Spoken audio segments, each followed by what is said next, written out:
మీ business ఏదైనా మీ ఊర్లో promotion చేయాలంటే అది సుమన్ టీవీతోనే సాధ్యం. ఇప్పుడే సంప్రదించండి. మరికొద్ది గంటల్లో శ్రీవారి బ్రహ్మోత్సవాలు ప్రారంభం అవుతుందనగా శ్రీవారి ఆలయంలో అపశృతి చోటు చేసుకుంది.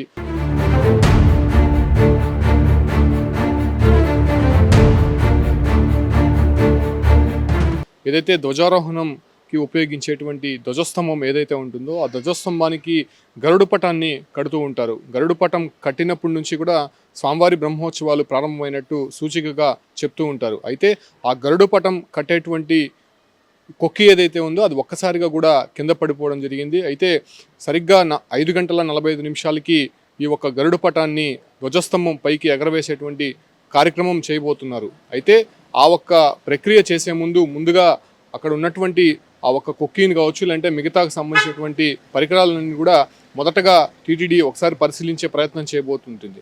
అయితే ఆ ఒక్క సమయంలోనే ఆ కొక్కి అనేది ఒక్కసారిగా కింద పడిపోవడంతో కొంత అపశృతిగా భావిస్తూ ఉన్నారు.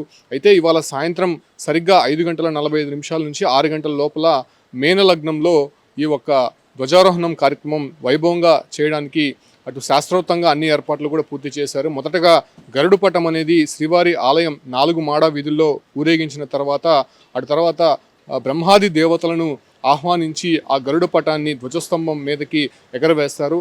ఆ ఒక్క ఎగరవేసేటువంటి సమయం చాలా వైభవోపేతంగా తిరుమలలో ఉంటుందని చెప్పుకోవచ్చు. అయితే 9 రోజులు జరిగేటువంటి బ్రహ్మోత్సవాలకి సూచికగా అది చెప్తూ ఉంటారు. అయితే ఆ గరుడు పటం ఎగరవేసేటువంటి కొక్కి ఏదైతే ఉందో అది ఒక్కసారిగా కూడా కింద పడిపోవడంతో కొంత అర్చకులంతా కూడా అపశృతిగా భావిస్తూ ఉన్నారు. అయితే గరుడ పటం ఎగరవేసేటువంటి సమయంలో కావచ్చు, అంటే ఈ బ్రహ్మోత్సవాలు జరిగేటువంటి సమయంలో ధ్వజారోహణాన్ని ఎవరు కూడా అక్కడ అలంకరించేటువంటి ప్రక్రియ కావచ్చు, లేదంటే అక్కడ చేసేటువంటి పూజాది కార్యక్రమాలకు సంబంధించి అర్చకులు తప్ప మరెవరు కూడా దాన్ని తాకడానికి వీల్లేదు. సో ప్రస్తుతం ఇంజనీరింగ్ అధికారులు కూడా అక్కడికి చేరుకోవడంతో ఇంజనీరింగ్ అధికారులు సహాయంతో వాళ్ళ సూచనలతో దగ్గరుండి అర్చకులే అక్కడ ఆ ఒక కొక్కిని ఏర్పాటు చేసేటువంటి ప్రక్రియ జరుగుతోంది.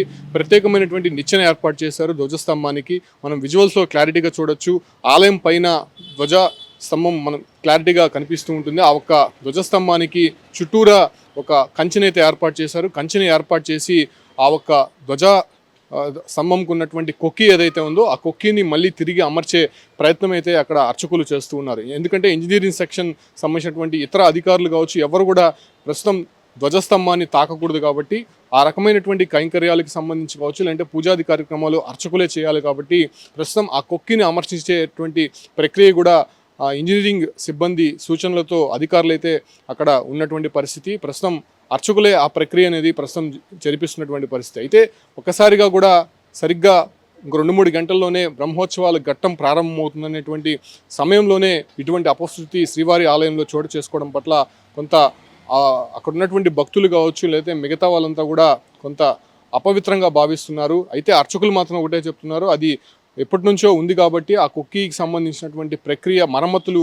చేయకపోవడంతోనే అలా ఒక్కసారిగా కూడా కింద పడిపోయింది. అదేం పెద్ద ఇబ్బంది ఏం కాదు. కాకపోతే బ్రహ్మోత్సవాలు ప్రారంభమైన తర్వాత, అంటే గరుడు పటం ఎగరవేసిన తర్వాత ఒకవేళ అది కానీ పడుంటే అది అపశృతిగా భావించాల్సి ఉంటుంది. ప్రస్తుతం అది అమర్చేటువంటి ప్రక్రియ మేము చేస్తున్నాం కాబట్టి పూర్తి స్థాయిలో అది మరి 1 గంటలో పూర్తయ్యేటువంటి అవకాశం ఉంటుంది. ఆ తర్వాత గరుడు పటాన్ని 4 మాడా వీధుల్లో ఊరేగించిన తర్వాత బ్రహ్మాది దేవతలను బ్రహ్మోత్సవాలకి ఆహ్వానించేటువంటి ప్రక్రియ జరగబోతోంది. సరిగ్గా 5:45 నుంచి 6 గంటల లోపల గరుడు పటం ధ్వజస్తంభానికి ఎగరవేసేటువంటి ప్రక్రియ పూర్తవుతోందని చెప్పి కూడా ఇప్పటికే టీటీడీ అధికారులు కావచ్చు, అంటే అక్కడ ఉన్నటువంటి అర్చకులు చెప్తున్నారు. ఇప్పటికే టీటీడీ ఈవో శ్యామలరావుతో పాటు టీటీడీ అడిషనల్ ఈవో కూడా వెంకయ్య చౌదరి కూడా అక్కడికి చేరుకున్నారు. ప్రస్తుతం దగ్గరుండి వాళ్ళు పర్యవేక్షిస్తున్నారు కాబట్టి 1 గంటలో మళ్ళీ మరమ్మతులు చేసి దాన్ని మళ్ళీ తిరిగి పూర్వ వైభవం తీసుకొచ్చే విధంగా ధ్వజస్తంభానికి ఆ కొక్కి మళ్ళీ అమర్చించే విధంగా కూడా అక్కడ ప్రస్తుతం చకచక ఏర్పాట్లు అయితే మాత్రం జరుగుతున్నాయని చెప్పొచ్చు.